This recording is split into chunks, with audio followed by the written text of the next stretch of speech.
Hello and welcome back to Sophie Loves 10. Today I'm going to be doing a Brighton birthday haul.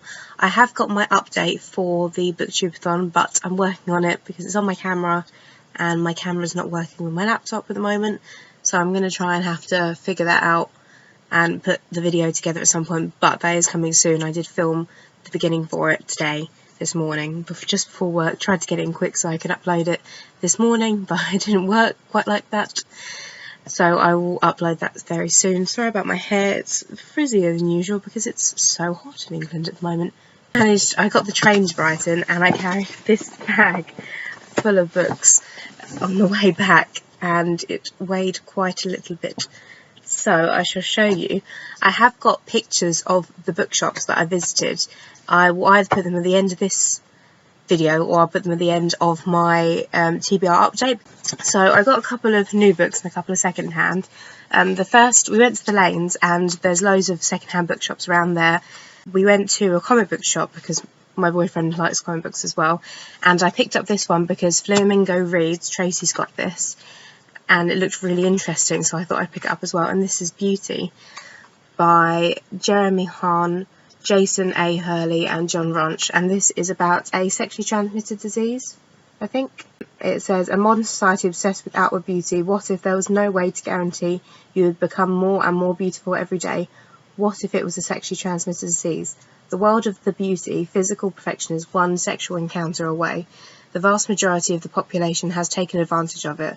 When detectives Van and Foster will soon discover it comes at a terrible cost.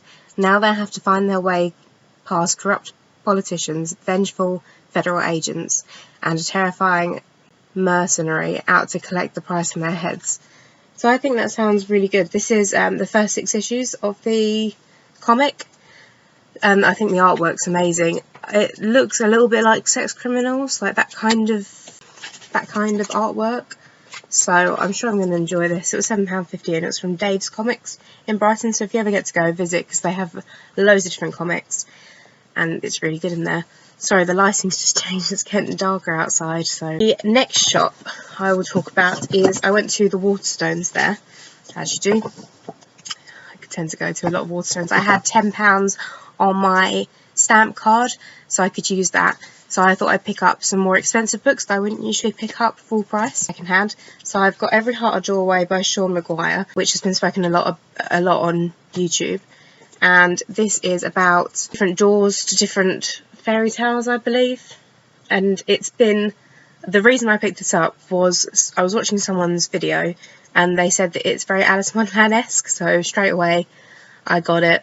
So I've got this to read and I'm really looking forward to it. It's quite a small book, but it was $14.99, which I thought was a little bit expensive, but it is brand new. It was in the brand new bit of Waterstones. She is a New York best-selling author as well, so it'll be nice to read something from her. Now, the next one I picked up is Eat, Sweat, Play, which is How Sport Can Change Our Lives by Anna Kessel, and this was spoken about on by another booktuber as well. And this is about exercise and sport and why it's gendered to be prominent in sport as well. And I've heard that if you read this book, you'll want to go out and exercise more, which is always a good thing, because I need to do more exercise. I've got my holiday in a couple of weeks and my bikini bod is non-existent, but anyway. And I thought this would be a really interesting read. It's not, it is non-fiction, which I don't usually read a lot of, so I thought it would be nice to put a non-fiction book in a TBR soon. And lastly, the lovely ladies at Waterstones let me have, this is buy one get on half price, and let me have the Eat, Sweat, Play, and this one buy one get on half price.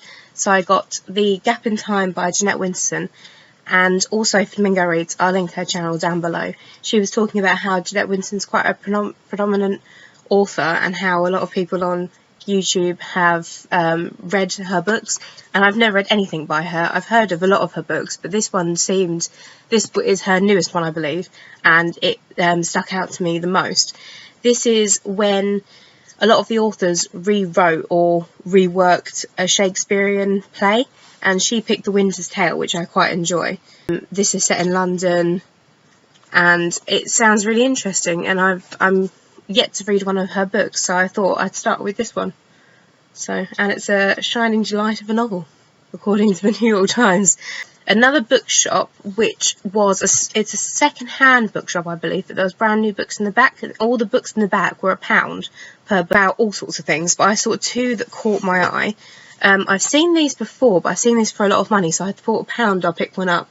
This is William Dampner, and this is Piracy, Turtles and Flying Foxes. This is the Penguin Great Journey books, much like the Little Black books that they've done. These are also, they've also brought these out. I believe it says on the back there's 20 of them, and they're all pretty cute and all little ones. They're £4.99 brand new, so it's not too bad. I did want to pick up the George Orwell one, but they didn't have it, so I might, if this is good, I might go and pick up George Orwell. That one's about fighting in Spain, but this one's set on an island, and about how it says he seemed immune to danger, a sailor, explorer, amateur, anthropologist and pirate. His life was always at risk. And this is, I'm not sure if it's fiction. I'm going to assume it's fiction, but I'm really not sure. I just thought it looked cute, and I've heard of it before, and I was going to pick it up at some point, so I thought I would pick it up for £1, and we'll see how this one goes. Now, the other one I saw for £1, they had quite a few copies of this, and I was quite surprised because I thought it sounded quite an interesting one. And this is a non-fiction book called Writer's Talk, and this is a conversations with contemporary British novelists. So I thought this would be really interesting to read. And it says, how do writers write? How do they react to criticism of their work? What inspires them, and how do they go about writing? And there's different questions that they ask them, and I assume all their answers are in here. And as someone who did an English degree, and I did creative writing as part of my course, I thought this would be quite interesting. I want to work in publishing. I don't want to be the person that writes the books, but I'd like to review the books, and I think that it's good to know the thought process of the writers. So if you're going to work with a writer, it's good to know where they're coming from and how both work together to make something great. So I thought this would be really interesting to read. And another non-fiction, which I'm not usually on, but non-fiction's obviously going good this month, so I'll hopefully get to that soon. I think this is going to be one of the books that you can dip in. Now, the last couple of books, I went into a second-hand shop, and I picked up these. These are all £2 each, I believe, and I thought they had, I'll get rid of the bag, I thought they had a really, really good selection of books. There were some other books there that I would have quite happily bought, but I was trying to restrict myself and also had to carry it on the way home.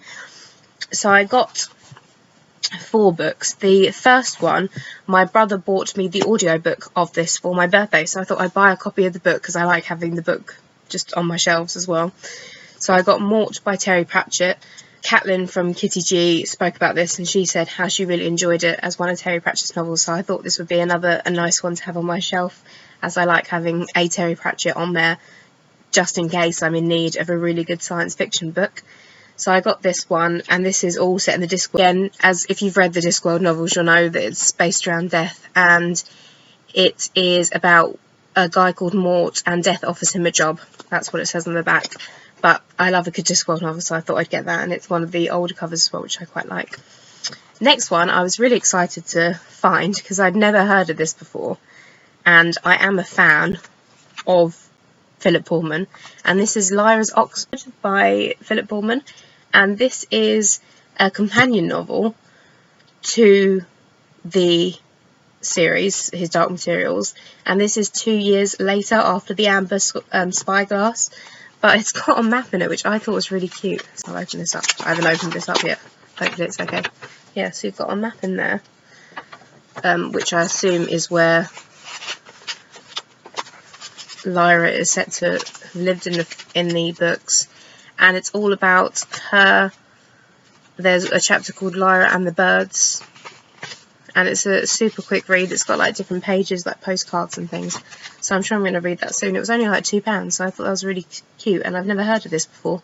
So if you're a fan of his Dark Materials, let me know and I can do a review on this. Enter Magic by Neil Gaiman. I really like Neil Gaiman.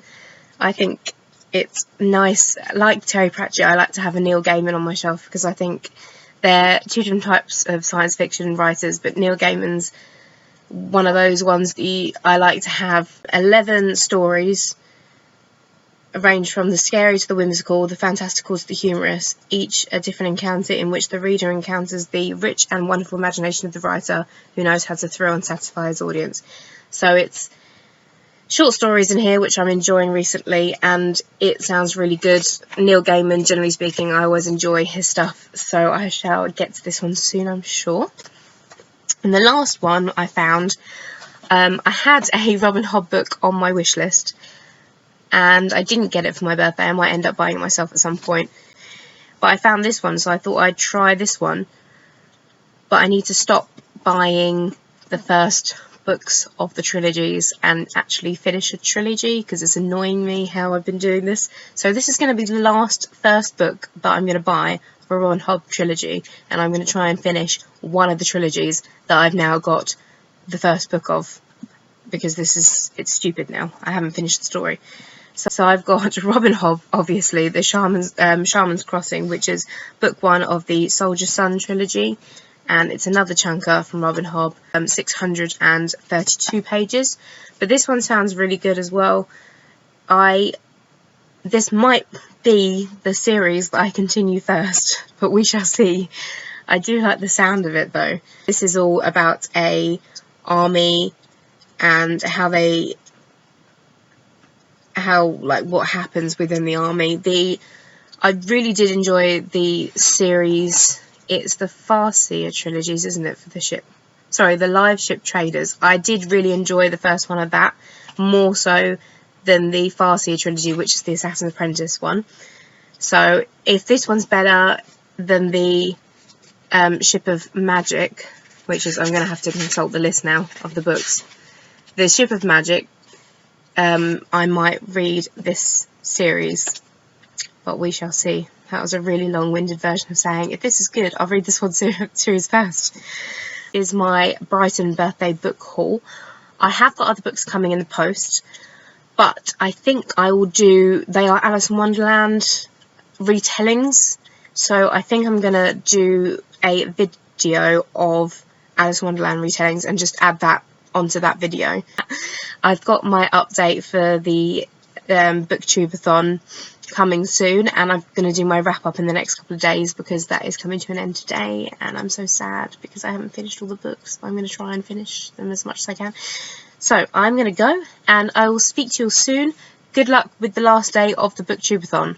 If you're watching this and you're meant to be reading books, go read the book and watch this tomorrow. I'll speak to you all soon. Bye everyone, have a lovely day.